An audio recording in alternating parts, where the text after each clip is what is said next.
ओम शांति। आज 18 सितंबर 2020 की साकार मधुर मुरली। पहले सुनते हैं मुरली के कुछ मुख्य पॉइंट्स।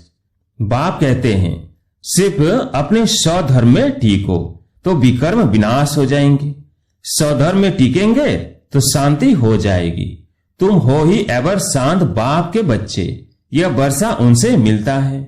बाप कहते हैं अंदर में जांच करो, हमने कोई विकर्म तो नहीं किया, किसको दुख तो नहीं दिया। ऐसे कोई बैठकर अपने को जांचते नहीं। यह बड़ी समझ की बात है। आगे बाबा ने कहा तुम बच्चे हो विश्व में शांति स्थापन करने वाले। अगर घर में ही अशांति करने वाले होंगे तो शांति फिर कैसे करेंगे। बाबा ने कहा भगवान बाप जिसको आधा कल्प याद किया उनसे वर्षा नहीं लिया तो बच्चे किस काम के। अब मुरली सुनते हैं विस्तार से। मीठे बच्चे, तुम विश्व में शांति स्थापन करने के निमित्त हो, इसलिए तुम्हें कभी अशांत नहीं होना चाहिए। आज का प्रश्न है बाप किन बच्चों को फरमान बरदार बच्चे कहते हैं। उत्तर है बाप का जो मुख्य फरमान है कि बच्चे अमृत बेले उठकर बाप को याद करो, इस मुख्य फरमान को पालन करते हैं। सवेरे सवेरे स्नान आदि कर फ्रेश हो मुकर्रर टाइम पर याद की यात्रा में रहते हैं। बाबा उन्हें सपूत व फरमान बरदार कहते हैं। वही जाकर राजा बनेंगे। कपूत बच्चे तो झाड़ू लगाएंगे। ओम शांति। इसका अर्थ तो बच्चों को समझाया है। ओम अर्थात मैं आत्मा हूं, ऐसे सब कहते हैं। जीव आत्मा है जरूर, और सब आत्माओं का एक बाप है। शरीरों के बाप अलग अलग होते हैं। यह भी बच्चों की बुद्धि में है। हद के बाप से हद का और बेहद के बाप से बेहद का वर्षा मिलता है। अब इस समय मनुष्य चाहते हैं विश्व में शांति हो। अगर चित्रों पर समझाया जाए तो शांति के लिए कलयुग अंत सतयुग आदि के संगम पर ले आना चाहिए। यह है सतयुग नई दुनिया। उनमें एक धर्म होता है तो पवित्रता शांति सुख है। उनको कहा ही जाता है हेवन। यह तो सब मानेंगे। नई दुनिया में सुख है, दुख हो नहीं सकता। किसको भी समझाना बहुत सहज है। शांति और अशांति की बात यहाँ विश्व पर ही होती है। वो तो है ही निर्वाण धाम, जहां शांति अशांति का प्रश्न ही नहीं उठ सकता है। बच्चे जब भाषण करते हैं तो पहले पहले विश्व में शांति की बात ही उठानी चाहिए। मनुष्य शांति के लिए बहुत प्रयास करते हैं, उनको प्राइज भी मिलती रहती है। वास्तव में इसमें दौड़ा दौड़ी करने की बात है नहीं। बाप कहते हैं सिर्फ अपने स्वधर्म में टिको तो विकर्म विनाश हो जाएंगे। स्वधर्म में टिकेंगे तो शांति हो जाएगी। तुम हो ही एवर शांत बाप के बच्चे, यह वर्षा उनसे मिलता है। उनको कोई मोक्ष नहीं कहेंगे। मोक्ष तो भगवान को भी नहीं मिल सकता। भगवान को भी पाठ में जरूर आना है। कहते हैं कल्प कल्प कल्प के संगम युगे मैं आता हूं, तो भगवान को भी मोक्ष नहीं तो बच्चे फिर मोक्ष को कैसे पा सकते हैं। यह बातें सारा दिन विचार सागर मंथन करने की है। बाप तो तुम बच्चों को ही समझाते हैं। तुम बच्चों को समझाने की प्रैक्टिस जास्ती है। शिव बाबा समझाते हैं तो तुम सब ब्राह्मण ही समझते हो। विचार सागर मंथन तुमको करना है। सर्विस पर तुम बच्चे हो, तुमको तो बहुत समझाना होता है। दिन रात सर्विस में रहते हैं। म्यूजियम में सारा दिन आते ही रहेंगे। रात्रि 10 से 11 तक भी कहां आते हैं। सवेरे 4 बजे से भी कहां सर्विस करने लग पड़ते हैं। यहाँ तो घर है, जब चाहे तब बैठ सकते हैं। सेंटर्स में तो बाहर से दूर दूर से आते हैं तो टाइम मुकर्रर रखना पड़ता है। यहाँ तो कोई भी टाइम बच्चे उठ सकते हैं, परंतु ऐसे टाइम तो नहीं पढ़ना है जो बच्चे उठे और झुटका खाएं। इसलिए सवेरे का टाइम रखा जाता है जो स्नान आदि कर फ्रेश हो आए। फिर भी टाइम पर नहीं आते तो उनको फरमान बरदार नहीं कर सकते।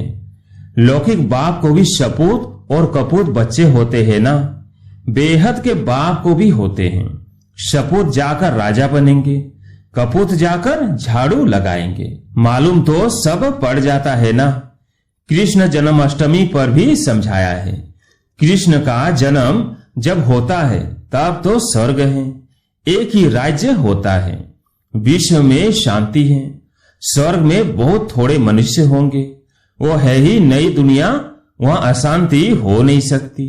शांति तब है जब एक धर्म है, जो धर्म बाप स्थापन करते हैं। बाद में जब और धर्म आते हैं तो अशांति होती है, वहां है ही शांति। 16 कला संपूर्ण है ना। चंद्रमा भी जब संपूर्ण होता है तो कितना शोभता है, उनको फूल मून कहा जाता है। त्रेता में 3 में से 4 कहेंगे, खंडित हो गया ना, 2 कला कम हो गई। संपूर्ण शांति सतयुग में होती है। 25% पुरानी सृष्टि होगी तो कुछ न कुछ खिटखिट होगी।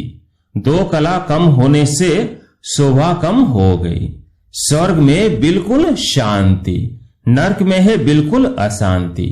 यह समय है जब मनुष्य विश्व में शांति चाहते हैं।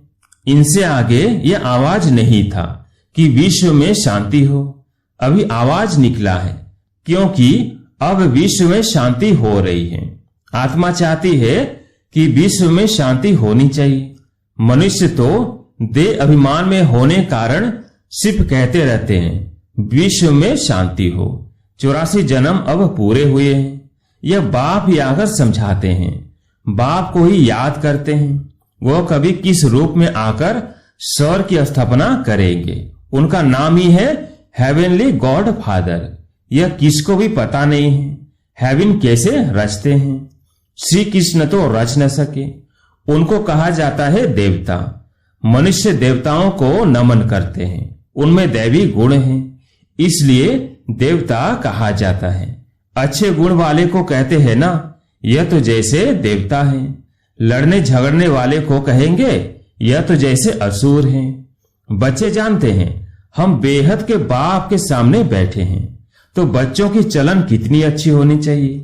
अज्ञान काल में भी बाप का देखा हुआ है, 6 से 7 कुटुंब इकट्ठे रहते हैं, एकदम छीरखंड हो चलते हैं। कहां तो घर में सिर्फ 2 होंगे तो भी लड़ते झगड़ते रहेंगे। तो तुम हो ईश्वरीय संतान, बहुत बहुत छीरखंड हो रहना चाहिए। सतयुग में छीरखंड होते हैं, या छीरखंड होना तुम सीखते हो तो बहुत प्यार से रहना चाहिए। बाप कहते हैं अंदर में जांच करो, हमने कोई विकर्म तो नहीं किया, किसको दुख तो नहीं दिया। ऐसे कोई बैठकर अपने को जांचते नहीं, यह बड़ी समझ की बात है। तुम बच्चे हो विश्व में शांति स्थापन करने वाले। अगर घर में ही अशांति करने वाले होंगे तो शांति फिर कैसे करेंगे। लौकिक बाप का बच्चा तंग करता है तो कहेंगे यह तो मुआ भला। कोई आदत पड़ जाती है तो पक्की हो जाती है। यह समझ नहीं रहती कि हम तो बेहद बाप के बच्चे हैं, हमको तो विश्व में शांति स्थापन करनी है। शिव बाबा के बच्चे हो, अगर अशांत होते हो तो शिव बाबा के पास आओ, वो तो हीरा है, वो झट तुमको युक्ति बताएंगे, ऐसे शांति हो सकती है, शांति का प्रबंध देंगे। ऐसे बहुत है, चलन देवी घराने जैसी नहीं है। तुम अब तैयार होते हो गुल गुल दुनिया में जाने। यह है ही गंदी दुनिया वैशालय, इनसे तो नफरत आती है। विश्व में शांति होगी तो नई दुनिया में संगम पर हो नहीं सकती। यह शांत बनने का पुरुषार्थ करते हैं, पूरा पुरुषार्थ नहीं करते तो फिर सजा खानी पड़ेगी। मेरे साथ तो धर्मराज है ना, जब हिसाब किताब चुकत होने का समय आएगा तो खूब मार खाएंगे। कर्म का भोग जरूर है, बीमार होते हैं वो भी कर्म भोग है ना, बाप के ऊपर तो कोई नहीं है। समझाते हैं बच्चे गुल गुल बनो तो ऊंच पद पाएंगे, नहीं तो कोई फायदा नहीं। भगवान बाप जिसको आधा कल्प याद किया उनसे वर्षा नहीं लिया तो बच्चे किस काम के। परंतु ड्रामा अनुसार यह भी होना है जरूर। तो समझाने की युक्तियां बहुत हैं। विश्व में शांति तो सतयुग में थी, जहां इन लक्ष्मी नारायण का राज्य था। लड़ाई भी जरूर लगेगी, क्योंकि अशांति है ना। कृष्ण फिर आएगा सतयुग में। कहते हैं कलयुग में देवताओं का परछाया नहीं पड़ सकता है। यह बातें तुम बच्चे ही अब सुन रहे हो। तुम जानते हो शिव बाबा हमको पढ़ाते हैं, धारणा करनी है, सारी आयु ही लग जाती है। कहते हैं ना, सारी आयु समझाया है फिर भी समझते नहीं हैं। बेहद का बाप कहते हैं पहले पहले मुख्य चीज तो समझाओ।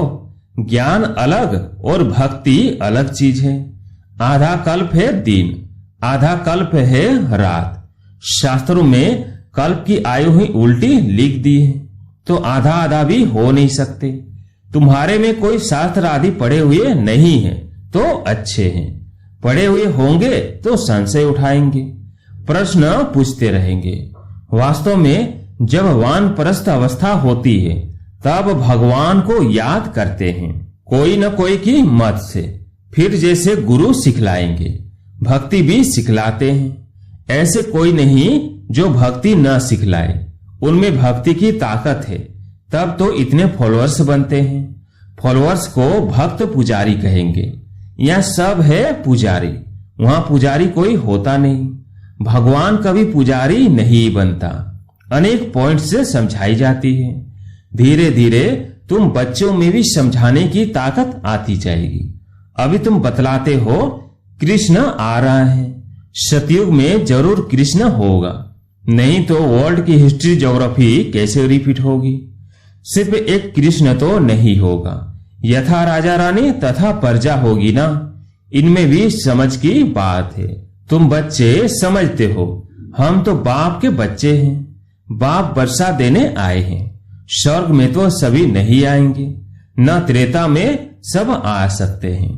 झाड़ आहिस्ते आहिस्ते वृद्धि को पाता रहता है। मनुष्य सृष्टि रूपी झाड़ है, वहां है आत्माओं का झाड़। यह ब्रह्मा द्वारा स्थापना, फिर शंकर द्वारा विनाश, फिर पालना। अक्षर भी यह कायदेशीर बोलने चाहिए। बच्चों की बुद्धि में यह नशा है। यह सृष्टि का चक्र कैसे चलता है, रचना कैसे होती है। अब नई छोटी रचना है ना।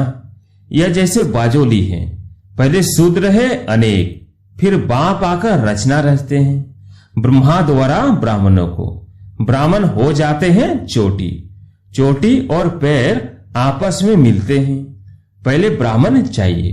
ब्राह्मणों का युग बहुत छोटा होता है, पीछे हैं देवताएं। यह वर्णों वाला चित्र भी काम का है। यह चित्र समझाने में बहुत इजी है।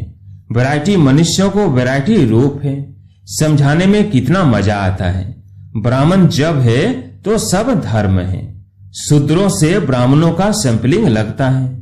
मनुष्य तो झाड़ के सैंपलिंग लगाते हैं, बाप भी सैंपलिंग लगाते हैं, जहां विश्व में शांति हो।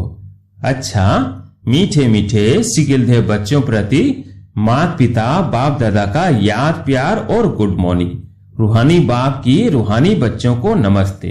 हम रूहानी बच्चों की रूहानी बाप दादा को याद प्यार गुड मॉर्निंग नमस्ते नमस्ते। धारणा के लिए मुख्य सार। पहला पॉइंट, सदा स्मृति रखनी है कि हम है ईश्वरीय संतान। हमें चिरखंड होकर रहना है, किसी को भी दुख नहीं देना है। दूसरा पॉइंट, अंदर में अपनी जांच करनी है कि हमसे कोई विकर्म तो नहीं होता है। अशांत होने तथा अशांति फैलाने की आदत तो नहीं है। आज प्यारे मीठे बाबा का वरदान, एक बाप दूसरा न कोई। इस स्मृति से बंधन मुक्त योग युक्त भव। एक बाप दूसरा न कोई। इस स्मृति से बंधन मुक्त योग युक्त भव। अब घर जाने का समय है, इसलिए बंधन मुक्त और योग युक्त बनो। बंधन मुक्त अर्थात लूज ड्रेस, टाइट नहीं। ऑर्डर मिला और सेकंड में गया, ऐसे बंधन मुक्त योग युक्त स्थिति का वरदान प्राप्त करने के लिए सदा यह वायदा स्मृति में रहे कि एक बाप दूसरा न कोई, क्योंकि घर जाने के लिए वह सतयुगी राज्य में आने के लिए इस पुराने शरीर को छोड़ना पड़ेगा। तो चेक करो, ऐसे एवर रेडी बने हैं या अभी तक कुछ रस्सियां बंधी हुई है? यह पुराना चोला टाइट तो नहीं है? आज का स्लोगन, व्यर्थ संकल्प रूपी एक्स्ट्रा भोजन नहीं करो तो मोटेपन की बीमारियों से बच जाएंगे। व्यर्थ संकल्प रूपी एक्स्ट्रा भोजन नहीं करो तो मोटेपन की बीमारियों से बच जाएंगे। अच्छा।